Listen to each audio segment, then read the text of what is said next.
o ensino superior, em especial, puxando a sardinha para o direito,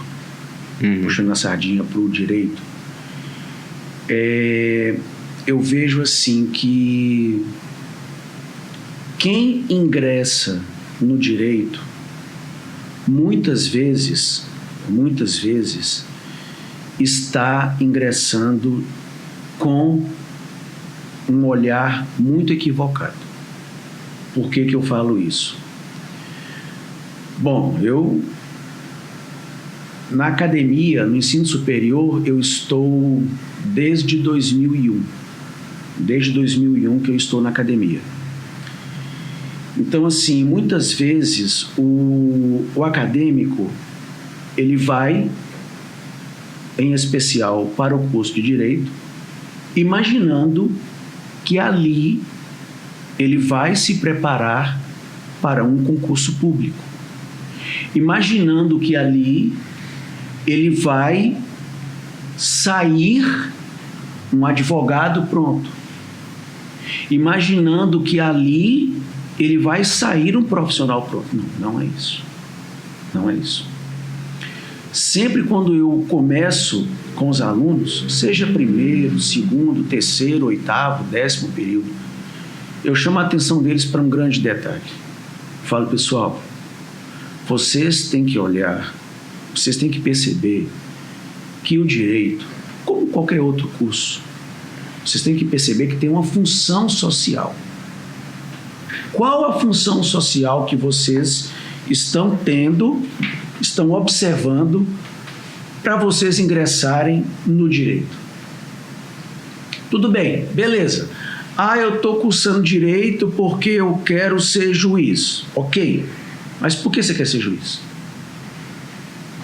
Eu quero ser promotor. Ok, por que você quer promotor? O que o promotor faz? Quais são as atribuições de um promotor? Você já pesquisou sobre isso? Eu quero ser defensor público. Ok. O que o defensor público faz? Eu quero ser delegado. Ok. O que eu menos ouço é o aluno falar que ele quer ser um professor. Sinceramente. Isso é verdade. O que eu menos ouço é isso.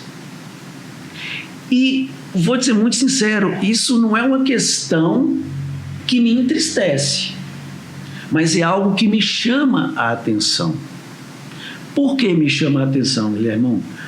Porque eu vejo assim, será que ele está percebendo esse espaço que ele está inserido? Porque, como você disse, as produções acadêmicas, o aluno ele tem que se sentir provocado.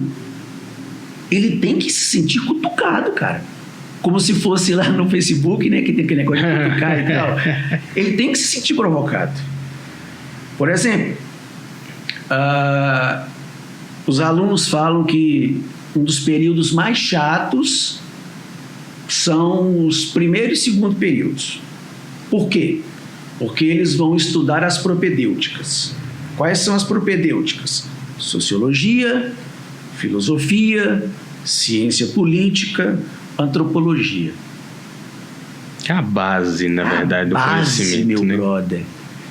Irmão, se ele não conseguir compreender o que há por trás disso aqui, ele não compreende direito penal, ele não compreende direito civil, ele não compreende direito administrativo, ele não compreende direito constitucional e nem as outras áreas.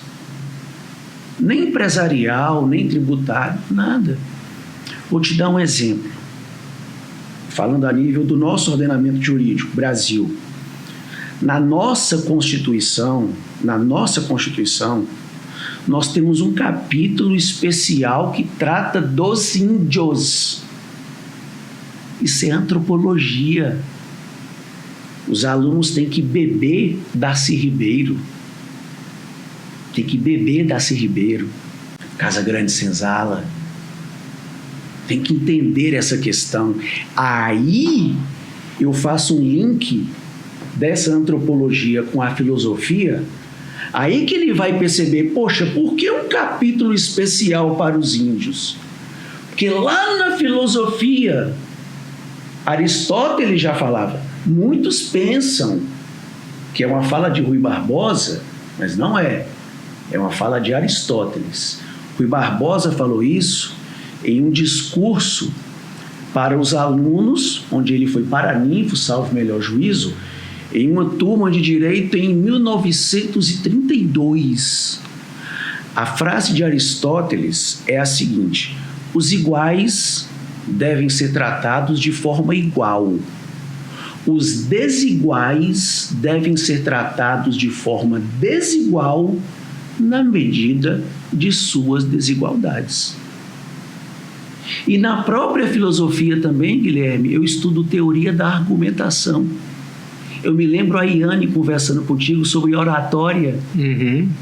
Percebe? A influência disso. E aí, quando eu falo sobre os iguais e os desiguais, eu vou lá para o direito civil e mostro para o aluno assim: você está vendo qual é a origem do Estatuto da Pessoa com Deficiência?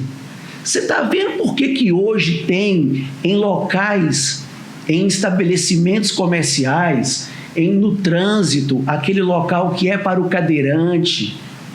Porque em determinados locais tem que ter determinados, digamos assim, ônibus, né? Tem que ter aquela acessibilidade para o cadeirante. Locais tem que ter o acesso em braille. Vários sites tem que ter, não o braille, mas ele tem o local onde você clica e ele fala. Por quê? Por quê? Para que a pessoa que não enxerga saber o que ela está acessando.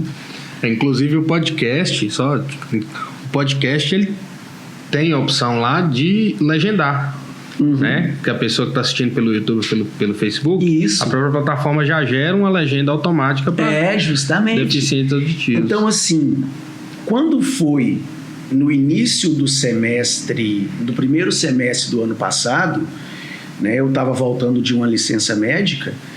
Em abril de 2020, eu falei assim, bom, eu quero dar um up, quero fazer algo diferente. Aí eu comecei a trabalhar com lives.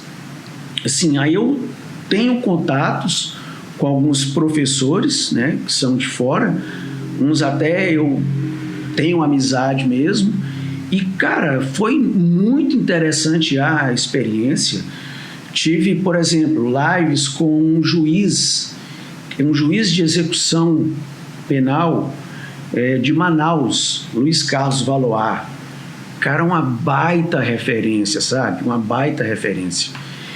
E é faixa preta, 6º grau de jiu-jitsu do Carlson Gracie, cara. Do Carlson Gracie. Fiz também uma live com um promotor, esse é um grande amigo meu, começou a dar aula para mim em 2011, cara. Eu sou aluno dele desde 2011. Aí os alunos acham muito, pô, aula online. Cara, eu faço aula online desde 2011, que eu estudo online. Então, quer dizer, como é que você vai? Dedicar é a sua questão, brother. Dedicar é a sua questão. Mas, enfim, aí eu fiz essa live com o professor Alexandre Salim, falando sobre como Valoar, foi sobre o tema desse livro aqui, que já eu vou aprofundar, né? Que é sobre o estado de coisas inconstitucional e o sistema prisional brasileiro. Discuti isso com ele, que é até um livro dele também, com o professor e promotor de justiça Alexandre Salim. Eu discuti com ele as alterações no Código Penal advindas do pacote anticrime, né? Com um promotor de Belo Horizonte, com o... Nossa, fugiu o nome agora. Lembrei, com o Cristiano Gonzaga. Eu trabalhei com ele criminologia, um tema muito novo que é a chamada ecosofia. Olha só, cara, que é um grande jus-filósofo italiano, Luigi Ferraioli, que é uma baita referência mundial em ciências criminais. O Ferraioli fala assim: se o homem não trabalhar o aspecto da solidariedade, nós vamos ter cada vez mais um desequilíbrio, uma desarmonia coletiva, e essa desarmonia vai gerar cada vez mais ilícitos.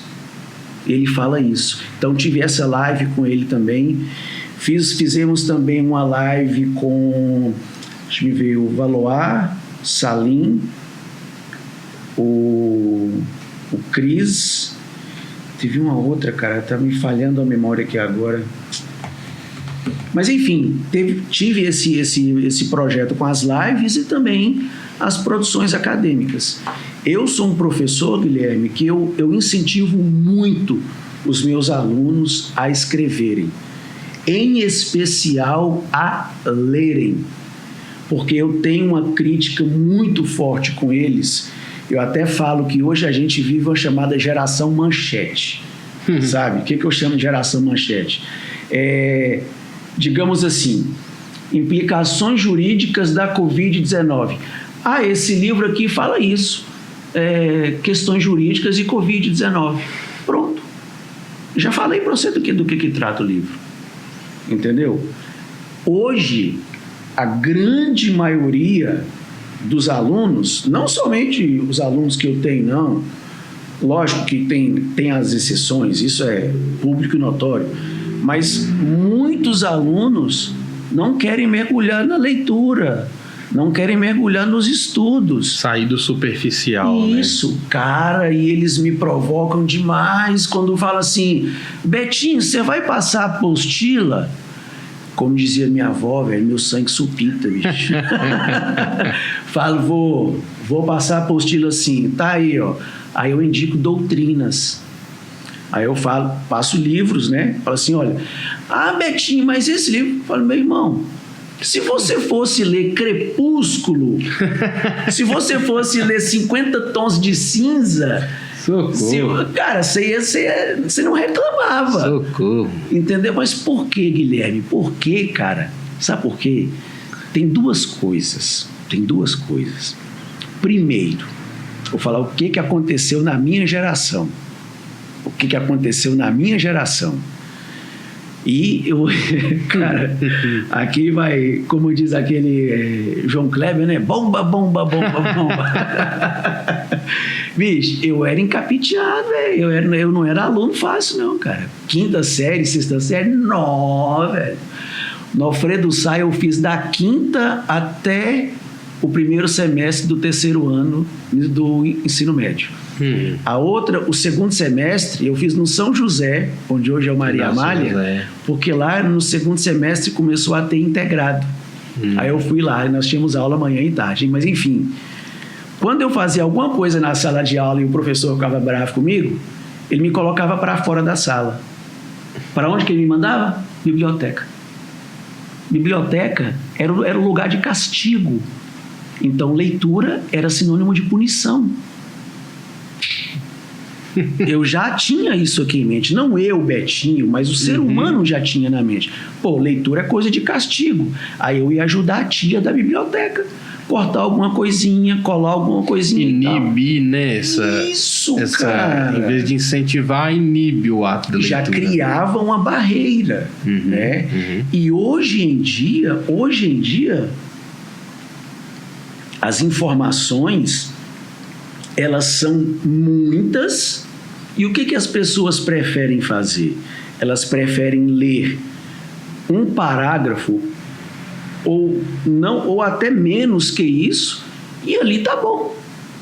É o que acontece hoje em dia. Por isso que eu falo que é geração manchete. Se passa para ele esse livro aqui, eu falo assim, ó, você vai ler para mim esse livro nesse final de semana. Nossa, Betinho, você tá louco, não aguento não. Eu leio a primeira página, já começa... Sabe por quê, cara? Porque pensar dói. Pensar não é fácil. Mas, poxa, se você fosse para uma academia, você adquirir músculo, não dói. Aí depois você vai achar bonito, tá fortão, tá fortinha. Cara, como dizia Raul Seixas, né? A gente só usa 10% da nossa cabeça animal. E Raul Seixas, eu sou fã dele porque ele tem um conceito de cidadania que eu acho assim, um dos mais belos. Eu até falo isso em sala de aula. Falo, gente, quer um conceito de cidadania? Escuta Raul Seixas. Ele fala, Eu que não me sento num trono de um apartamento com a boca escancarada, cheia de dentes, esperando a morte chegar. O que é isso, cara? Seja proativo, meu irmão. Faça alguma coisa. Você tem que ser politizado. Você não pode ficar parado. Haja. E aí, o que eu faço? Eu ajo de uma forma. Por exemplo, eu me graduei em Direito objetivando o quê? A docência. Objetivando a docência.